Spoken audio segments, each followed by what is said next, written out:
This is about defending democracy. This is no longer Democrats versus Republicans. What do you want your kids to believe in? There must be give and take.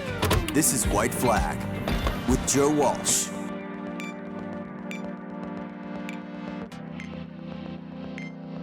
Hey, former Congressman Joe Walsh with you. This is White Flag with Joe Walsh.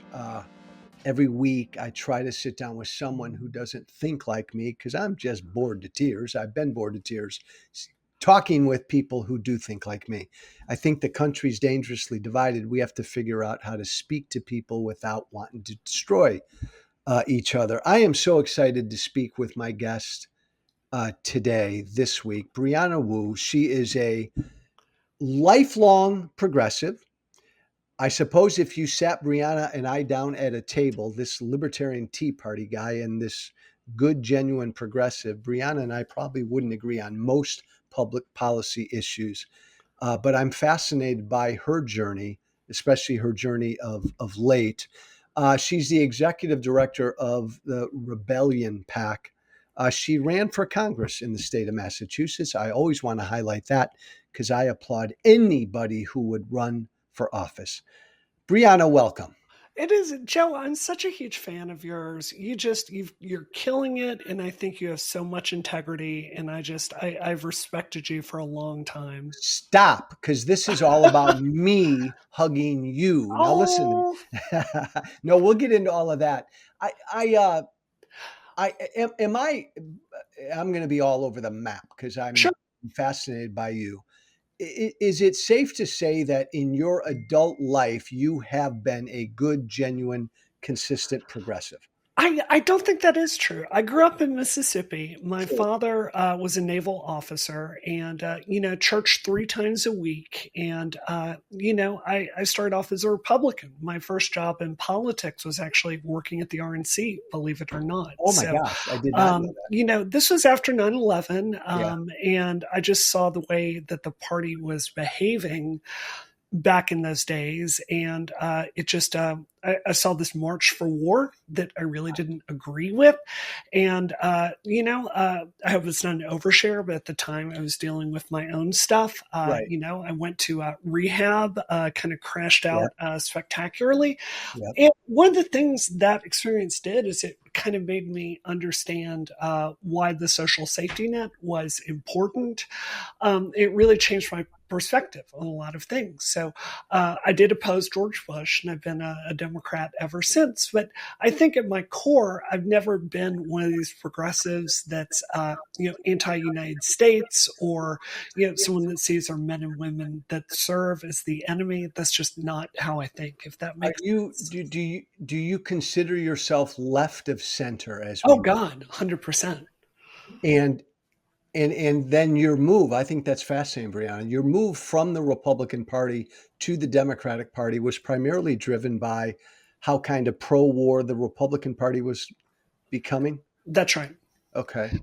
Mississippi had more people that served per capita in Iraq than any other state. So, these weren't faceless people. These were my friends at Ole Miss that were, they served because they wanted to get a degree, and they were being sent for a war that I just didn't believe in. And that was very, very concerning, if that makes sense to you. When did you become a Democrat? I read Al Franken's book, Lies and Lying Liars. Yeah. And what I thought was so interesting is I had always kind of believed about the Democratic Party, what I'd heard on Fox News and, Rush Limbaugh and, Sean Hannity.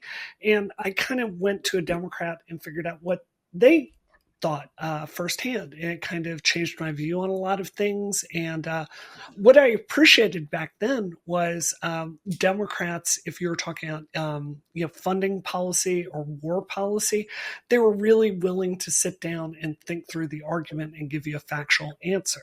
Yeah. And I think that has very much changed in the last 5 years, which is, I think, why we're kind of talking today. And that's why we're talking today, because then from that moment on, you've been a Democrat.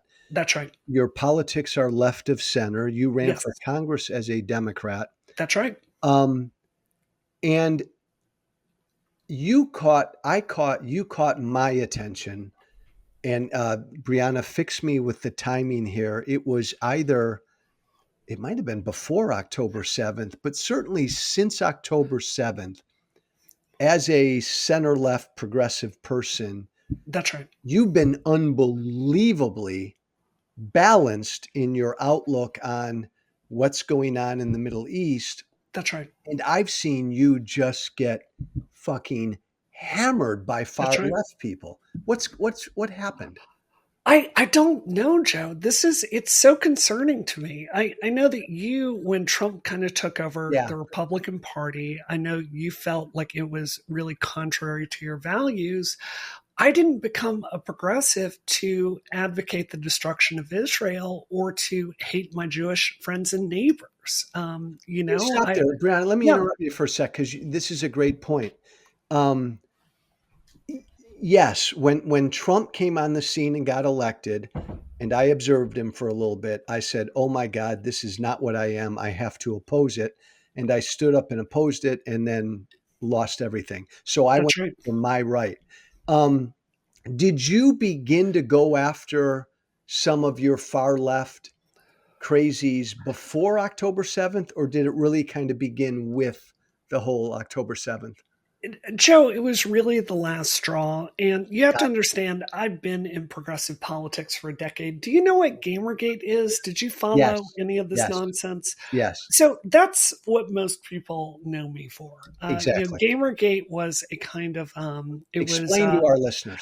it was the birth of the alt right, and it started off as women in the game industry, myself included, just wanting to have a fair shake in our careers. And for that, we got death threats, rape threats, kind of this playbook that we're all used to now online, where Yeah. everything you've ever said is combed through. This was the start of that playbook, and I was one of the main targets of this. There's a Law and Order episode about it. There have been a million articles written about it.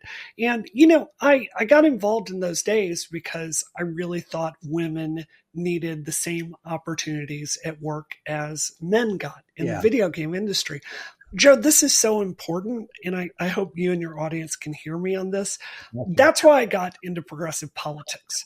But that mission started to slowly morph in ways that I just kept getting more and more and more uncomfortable with.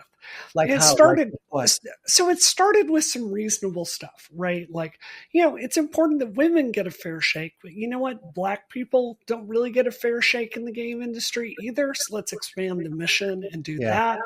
And then it's like, well, sometimes in video games, we ask you to be a man or a woman.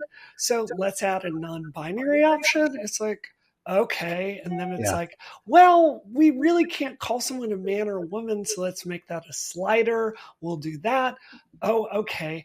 Oh, we can't really have this joke in this game because it's going to upset people.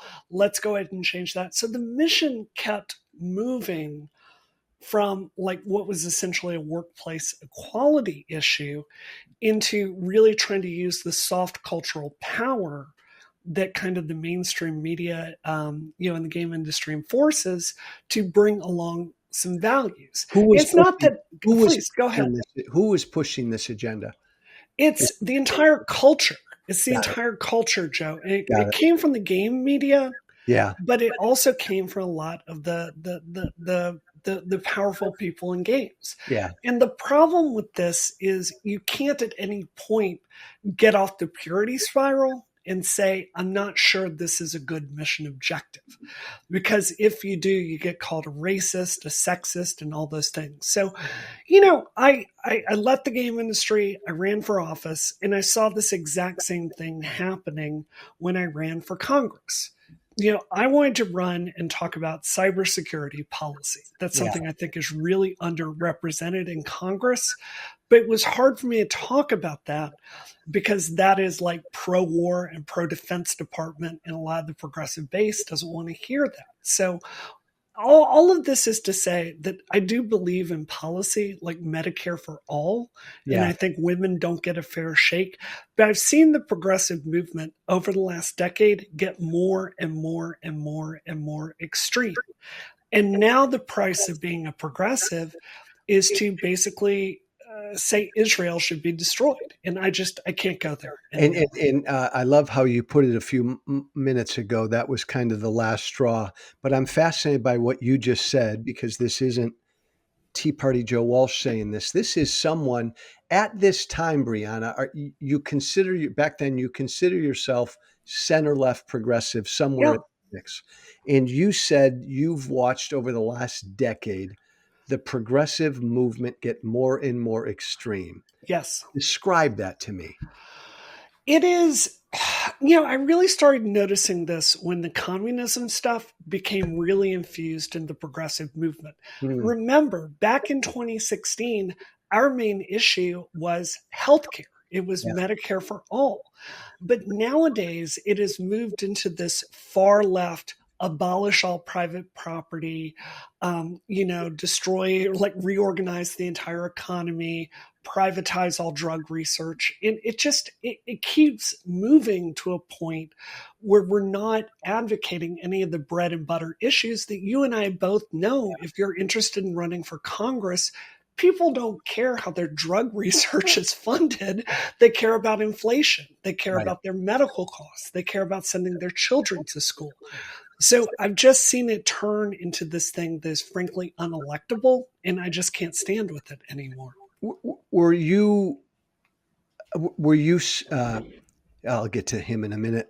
Did you see, Brianna? Did you see during this time more of an emphasis on some of the cultural issues, or Yes, okay? 100% on the cultural issues. I mean, you have to see this too, right? Oh gosh, yeah, Yeah, completely. Because the right lives on culture war issues, right. but I've noticed that the far left often makes it easy for them because sometimes they can go so out there on issues of gender and other things. Sure, 100%.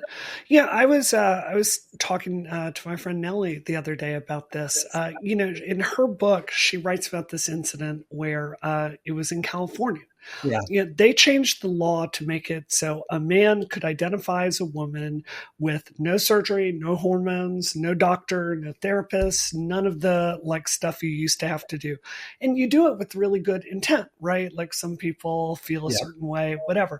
But someone who is a literal pervert abused that law to go into a woman's locker room with an erection, and it was a sexual thrill for him. yeah. And the problem with the progressive movement is we can't have an intelligent policy discussion about any of that because even mentioning the story makes you a transphobe. I don't know how you're supposed to like reorganize the entire country's medical like system if you can't even have a public policy discussion about something that's like very straightforward. Do So you think, Brianna? Do you think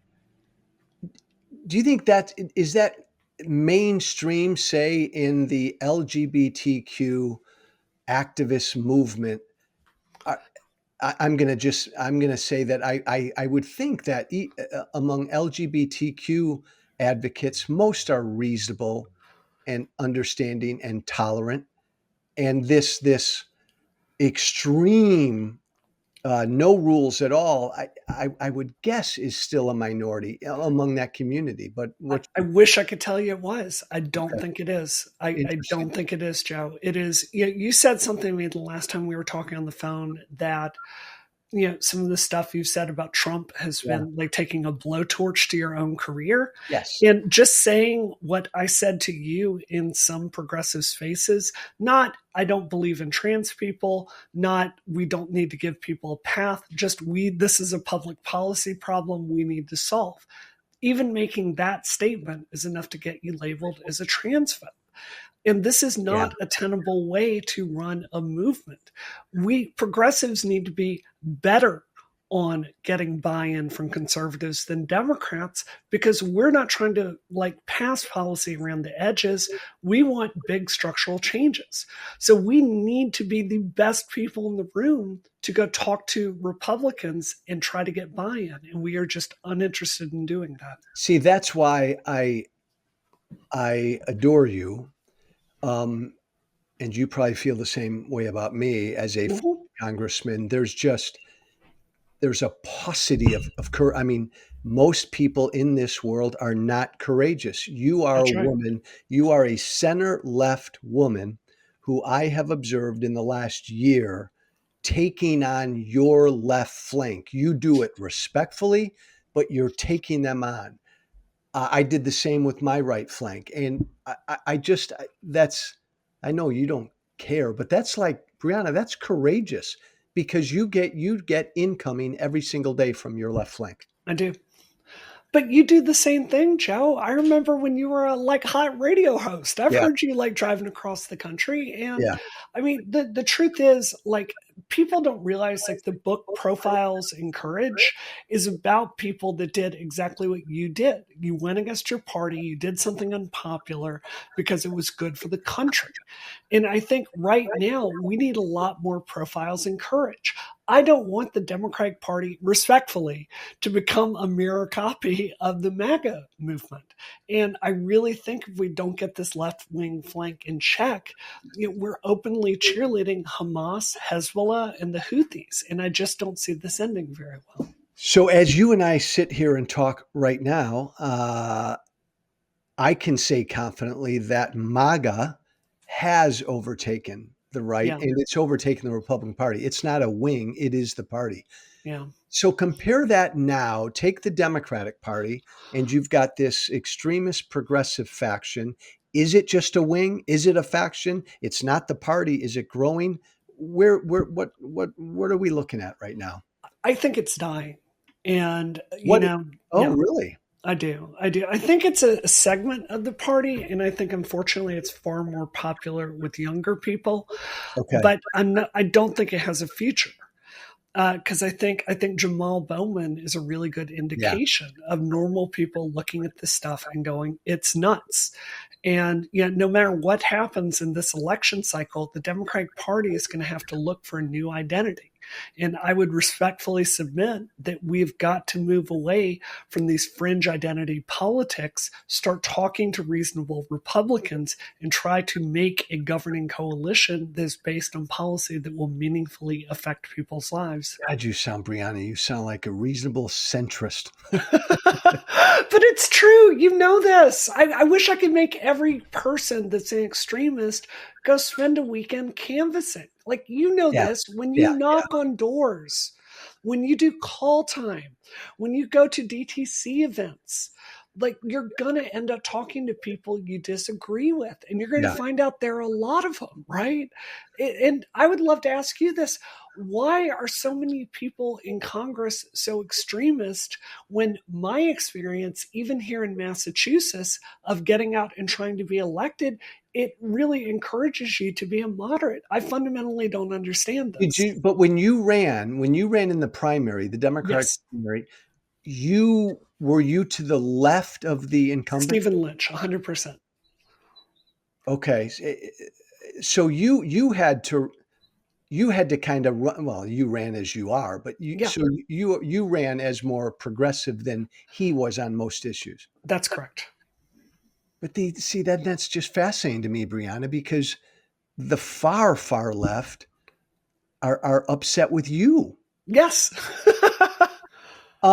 But you don't see the left becoming what MAGA is. MAGA has basically overtaken the party. You don't see that happening to the Democratic Party. Let me be very clear. I think if we continue doing nothing, I think it's going to continue eating the party alive. Okay. But I think good people are standing up and saying, this isn't a direction I want to go.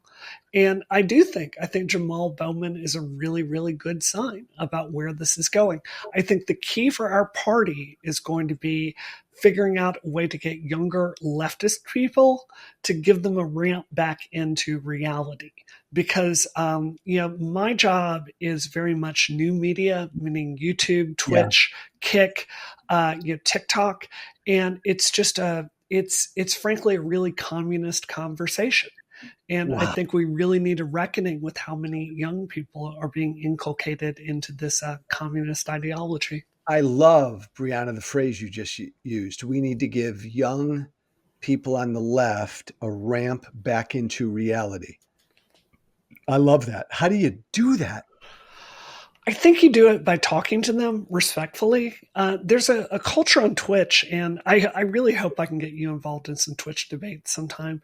We love That it. it is very much. It's so interesting that there's a debate going on right now between Joe Biden and Donald Trump. But Twitch debates happen every single day, and if you have not fact checked everything you've said within an inch of your life, the hordes online are going to fact check you and destroy you. So there's actually a very, very Oh, wow. vibrant debate scene happening on Twitch where people are forced to defend their ideas. And I think that what we need to do is to force more people to come in and really defend their ideas on a factual basis. Because I think when you're forced to do that, and you can't just call someone a racist to win Right. an argument, I think it makes people think through their position. Who's on Twitch? Is it mostly left of center young people or across the board? Across the board, Good. conservatives are very strong there, at least on the YouTube side of it. Interesting. Uh, you weren't surprised by Bowman's loss. No, I was thrilled. Could we expect the same thing with Cori Bush? I think she's really vulnerable. Yeah. I want to be careful because I do know Cori Bush a little Yeah, bit, yeah. and I've not looked into her statements on this a lot. I've seen some stuff that's really troubling, and I need to Bowman was look worse. at that. Yeah. Yeah, yeah. So, Brianna, then things for you then really heightened, and you've set a wonderful context here. But then October 7th happens, and right away we see this dynamic where the progressives and the left automatically come out and protest Israel before Israel even responded. That's right. And here comes Brianna Wu, center left woman, who kind of stands in the town square. And I watched you day after day after day put forth reasonable statements like Israel needs to be secure, we need a two-state solution, blah blah blah blah. And the vitriol that folks threw your way from the left has been amazing to me. It's been horrible. It's really, really frustrating, and I think it really speaks to this anti-Semitic rot that's inside the party. And frankly, Joe, an intellectual dishonesty. You and I can have a Amen. real discussion about, like, here's a good example. You say it's a genocide, right? Yeah. People just take this for granted. And, if you really, really dig into this, and I have, it's not a genocide, it's a conventional war. It just is. The numbers keep being Yep. revised down. Yep. The civilian to militant death ratio is entirely reasonable. And there's this entire propaganda wing set up for incidents like the Al Shifa hospital that exists to slime Israel before the bodies are even Yeah. cold.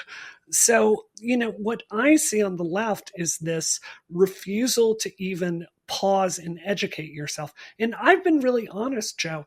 I have not been the biggest Israel policy nerd on earth. And a Yeah. lot of the things I believed about Israel Palestine before October 7th were the doctrinaire things, right? Like, oh, Israel's destroying, stealing the XYZ. But if you pause and really, really look into this history, and I Oh, did, yeah. the case is so clearly for Israel. Totally. And what I don't understand, Joe, this is what I need an answer for. When I became a Democrat way back in the 90s, the thing that changed for me is I could talk about policy like inflation or investing in more in schools, and a Democrat could sit down and give me a rational policy explanation for that about why it made sense. And today, the Democratic Party, or at least the fringe of it, has changed. It's just trust me, bro. Right? It is you're a racist if you don't believe this. You're a sexist. You're a genocider. It's just all name calling. So what brought that on? You tell me. You've seen it from your side. Well, on our side, there's a simple explanation. Sure. Before Trump came on the scene, you were who you were based on where you stood on the issues. And I Right. was crazy Tea Party Joe Walsh because I was a far right libertarian, still Sure. am. But it was all issues based. Now it's all you're either with him or you're not. That's Right. the dividing line. And if you're not with him, you're kicked off of, or you leave the Republican island. Yeah. But I don't see that on the Democratic side. It seems like it's issues based, and the far left is way, way out there on issues. I don't know if I agree with that. I think the fringe left, I think progressivism stopped being about issues like healthcare, and I think it became an entirely anti-Western sentiment that wants That's to burn fascinating. down the country, which is where defund the police comes from. It's where this belief that our men and women that serve, that they are imperialists. It's this settler colonialist nonsense. It is believing that our own country is the enemy. And I think that is the core belief of the fringe left. Brianna, this is so fucking fascinating. Horseshoe theory, but you're right. And that's a really important distinction, because I see the left throw Israel and America and colonialism and white people and capitalism. It all gets thrown in the same basket, and it's like, then America bad, communism whatever good. But what's interesting, Brianna, is on the right there's a huge blame America sucks movement.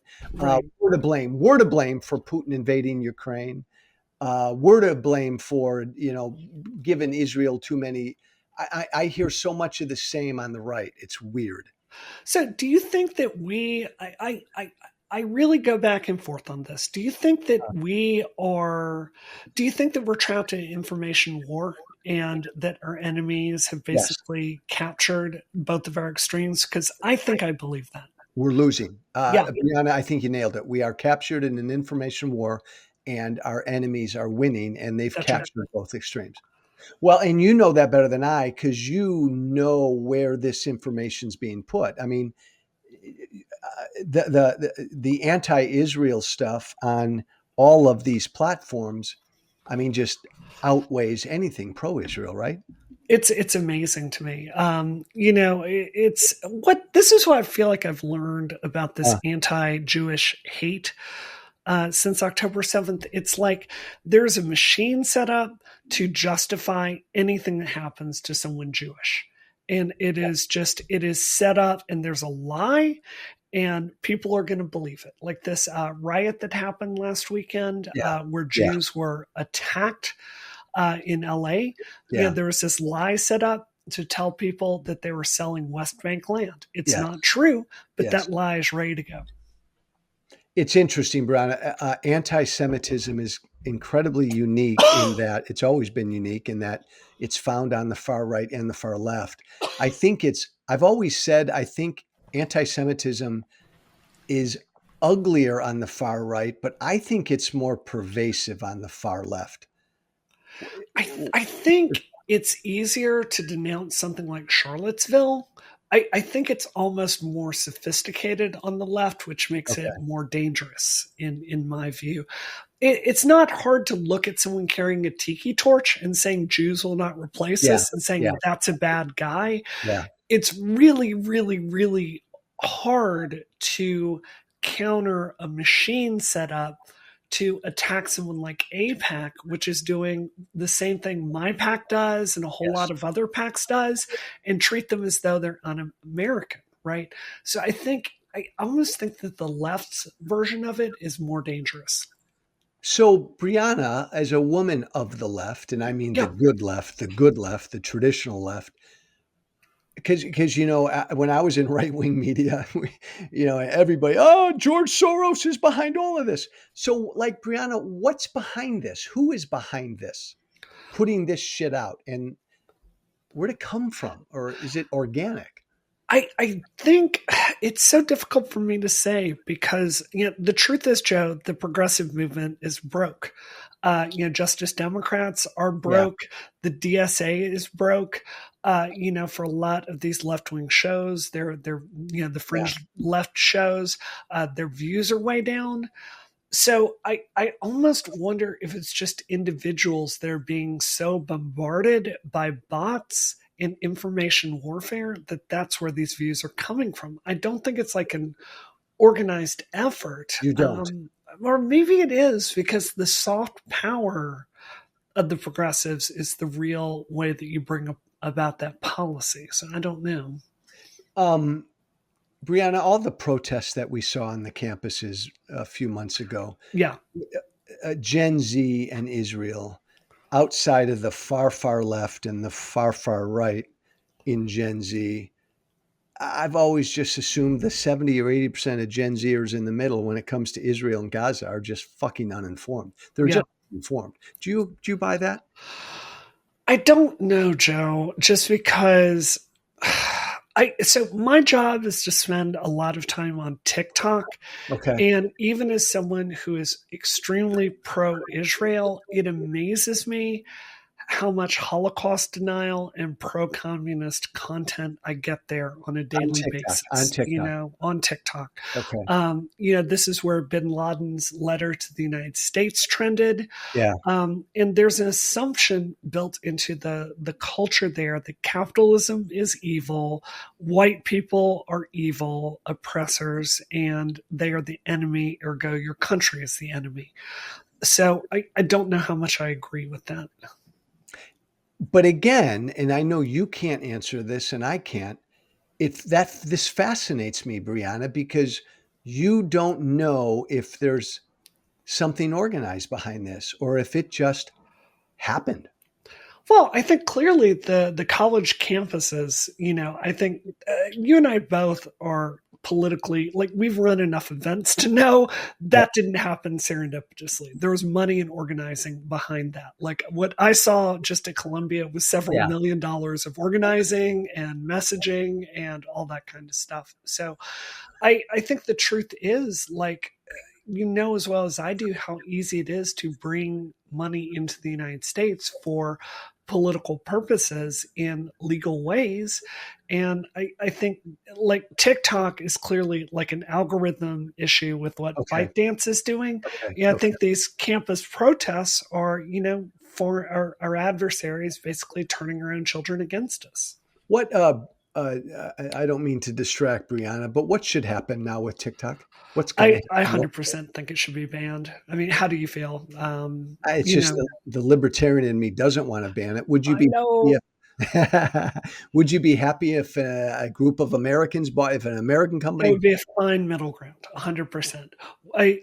What we need is transparency with the algorithm. Okay. But I mean, I think about it like this, Joe. I mean, if we woke up tomorrow and China had put 400 million spying devices across the United States, Yeah. we would need to do something about that. And I do think it's a national security threat.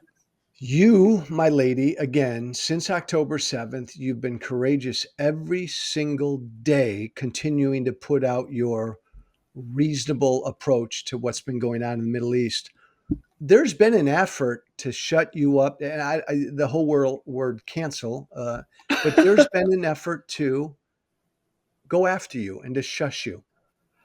It's the fringe left. It's people that I thought were my friends, and this is what I was talking about earlier. It's the purity spiral. You have to agree with every single part of the progressive agenda, or you get thrown out. And it's not that my opinions have changed; it's that there's a lot of stuff I've just chosen to be silent about because I knew I would get thrown out of the club.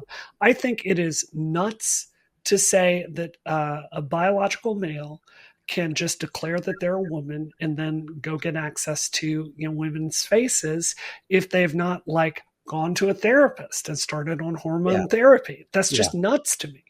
And we can't have a conversation about stuff like that on the left. You can't have a conversation about cybersecurity or the value of Ukraine. It's just this anti-West sentiment, and there's a point where you have to get off. So I think the good thing is that Brianna, do you feel like I got off the island a few years ago. Do you feel like you've officially gotten off kind of the progressive or the Democratic island? No, I'm definitely a Democrat. I think that this is what I think. I think that the American people are really, really tired of this right versus left nonsense, which is why, despite the stakes of this election, Yeah. there's not a lot of enthusiasm for any candidate this time Right. around. Right. What I think is happening, and you tell me if this is right to you, I think some of the best friends I've made in the last year have been moderate Republicans. And what I see there are the people that share my values. They love their country. They want a science based approach to public policy, and they want us to get back to business with this stuff. I think that whoever kind of takes power in this country, I think it's got to come from the middle, because I think ordinary Americans are tired of this seesaw from extremes. So, Does that feel right to you? oh, Brianna, if I were with you right now, I'd give you a big hug because completely. My best friends of the last few years since I made my move have been reasonable center left people. Yeah, By yeah, complete. because we share more in common, right? We're not in a cult. We want to talk about ideas, right? We can disagree without hating each other. Like, this used to be normal. A specific question. MAGA is very anti. Don't you dare help Ukraine. The far left extremists. Where are they on Ukraine? I think it's falling. With my previous job, which involved wrangling a lot of Gen Yeah. Zers, it was a real fight to get them to care about Ukraine at all. I think there's this assumption that America is just this warmongering, Right. imperialist country, and that's the narrative that they believe. So I think it's unfortunately taken hold. Um, in this past year, especially as you've taken on the far left, as again, I want to remind everybody listening to us, Brianna Wu is a good, committed woman of the left. She's a good, genuine left of center Democrat. But as you've taken on the far left and you've taken incoming and you've been out there so courageously, have you heard from reasonable Democrats, center left, center people, even just privately patting you on the back? Literally hundreds of times a day. It Yeah. is crazy. Yeah, what's so weird, Joe, is like sometimes people will tell me I'm canceled, and it's like, no, actually, I have more power, more connections, more opportunities, more people that want to work with me than ever before. There's a great silent majority of people, I feel, that are really resonating with the message I think you're putting out there, and I Yeah. think what I'm putting out there, which Well, is we've got to stop screaming at each other and get back to the business of taking care of the country. you are exactly right. Spot on, kiddo. Except again, very few will publicly do what you or I have done. If I had a dollar for every one of my former Republican colleagues the last 6 years who told me privately, I agree with what you're saying about Trump publicly, but I'm not going to do it, Joe, I'd be a wealthy guy. Yeah. I I appreciate the fact, Brianna, that you've had reasonable center left people privately applaud you, but most of those folks would not do what you're doing and take on their left flank. This is what happened to the Republican Party, Yeah. respectfully, right? Yes. So, We didn't do it on my, there were, one of us would do it and then another one would do it. And yeah, yesterday, Adam Kinzinger came out and said, I'm all in with Biden, but there's not going to be a line behind him. There won't yeah, be. yeah. Um, Do you think our country can continue like this? I don't. I'm older than you. I'm also darker in my outlook than you. Yeah, I think this 248-year-old experiment is probably not going to last. yeah. I think the only way it lasts is if the American people, as you and I've talked about, renew kind of our responsibilities with each other, Yes, that we yes. got to be tolerant, respectful, and stay informed. That's So I right. think it's on us. I've been in Congress. I wish you were in Congress. Fucking members of Congress are not going to change this. I Yeah. think the fix has got to be with us. It's over the last 10 years, I've gotten to know a lot of members of Congress. I've been honored to Yeah. work with them, but Yeah. I, I think that sometimes, I think sometimes there's some bravery that's called for, and it's not always present, right? I think generally, I think it's safer than I kind of imagined when I was running for it. I It's just, yeah, Oh, Brianna, you're so right. It's a safe, cushy job, and most want it and they want to hang on to it because you feel really important. And I know the best people wouldn't even think about running for office and becoming a member of Congress because That's you right. put up with so much shit to try to get there and have your life exposed. So we need a higher quality of people, I think, on both sides, all sides. I agree with that. It's I And there's the feel performance thing. Now you go there. Like if you had gotten elected, you wouldn't have been this way, but it would have frustrated you. Members now go there and they're like their own brands. And all yeah. they're doing is pushing their own brands instead of being part of a political party. I really, what do you think of this? I've seen arguments that there is so much more business that the United States needs to think about today than 100 years ago because public policy is so much more complicated Oh, that yeah. it makes sense to like double or triple the size of Congress. And that makes a lot of sense to me. Like I know you don't know Massachusetts that well, I'm guessing, but for me, like, Dedham is a very different town than say Yeah. Quincy here. And how am I supposed to like drive like 30 minutes through traffic every single day and really represent that district and focus on something like cybersecurity and like all these different aspects? It just seems like the committee work alone, if we're serious about public policy, it seems like we need more people invested in doing that. That is one of the least sexy reforms, Brianna, but it's one of the most important. The average member of Congress now represents over 800,000 people. That's crazy. Crazy. The average House member, that's ridiculous. We should I could argue that we should triple the number of House members we have right now. You cannot represent a district that big and diverse. You can't. Yeah.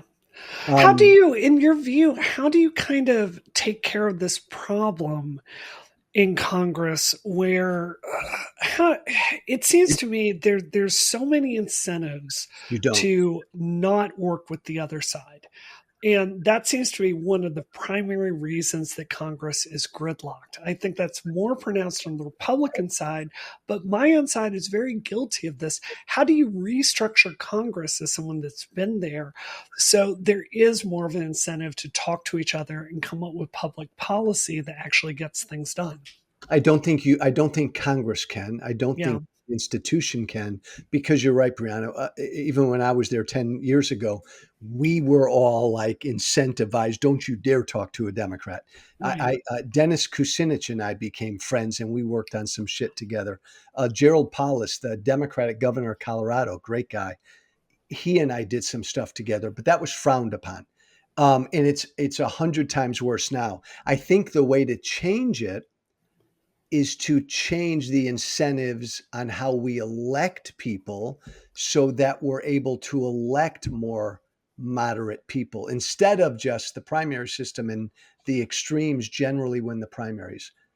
And then gerrymandering. So everything's driven toward getting the most extreme elected. And then once Marjorie Taylor Greene or Jamal Bowman go there, then they don't care about anybody in between the 40-yard lines. It's just boom out there. So I think we have to change the way we elect people.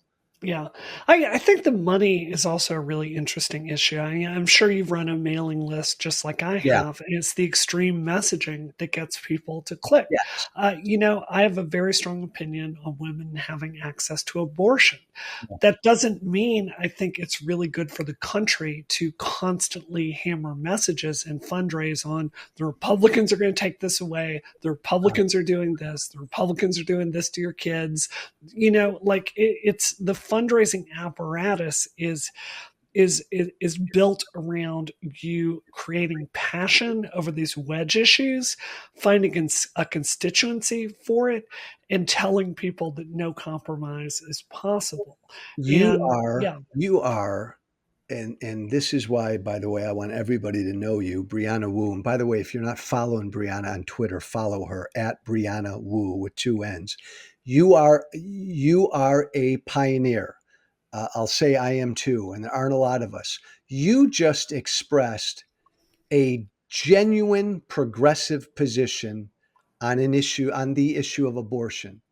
But you did it respectfully, you did it reasonably and moderately, and you did it kind of from a policy perspective, and you did it attacking the way we present these issues. But That's yet right. your stance on that issue is solidly progressive. But there aren't many people like you, Brianna, because most progressive pro-choice women are going to be like this, and most aggressive pro-life men are going to be.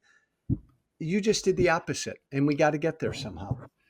I think that this is the core problem with progressivism, Joe, that like we have really big ideas, right? Huge ideas. Like one would be Medicare for all, right? Yes.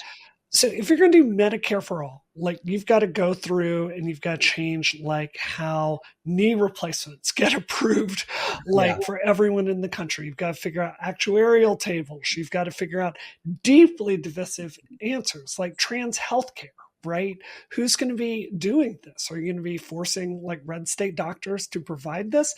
These are really, really, really, really, really difficult policy questions. And what I have found very frustrating in the progressive wing is, I don't know if this is your experience, but when I ran for Congress, it was a bitch slap Yeah. about Yeah. Yeah. how Yeah. little I knew about anything. I Yeah. didn't know how disability payments were put out or how those courts worked.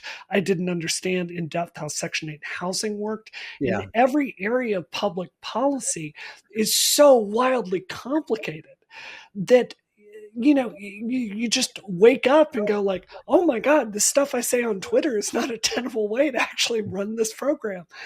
And, that is the thing is progressives, if we are not interested in building coalitions with Republicans and finding the common ground Yeah. there to get buy-in on policies like Medicare for all, it's just never, ever, ever going to be done. It will be a war zone.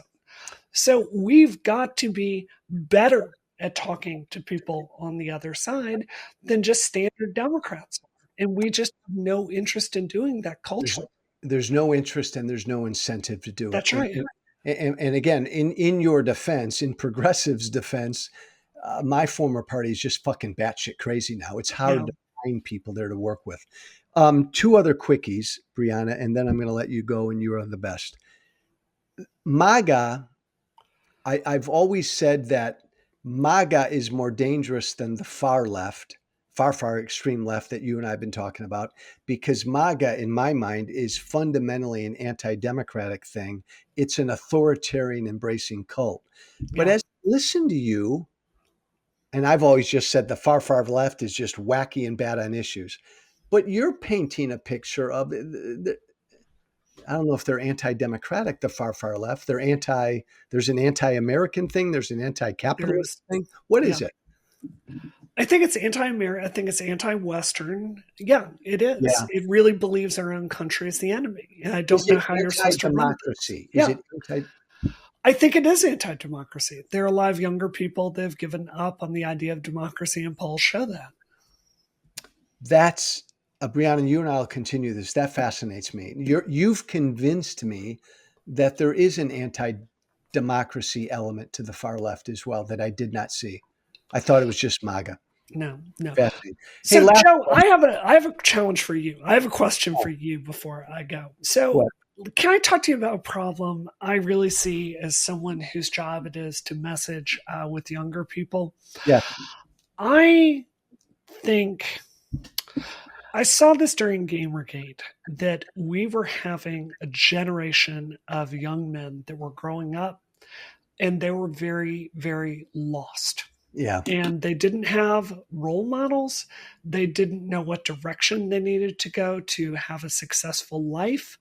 And they were adrift, which is why when these con men came along, like Milo Yiannopoulos in the Gamergate era, they were able to take those young kids and kind of Pied Piper them into some extreme ideology. It is so much worse today, Joe, because you have Andrew Tate, you have Sneeko, you have all these fringe right figures. Like, I am so crazy concerned about young men in this country, and I can't talk to them, right? I'm a 46-year-old woman. It's Yeah. just not my lane.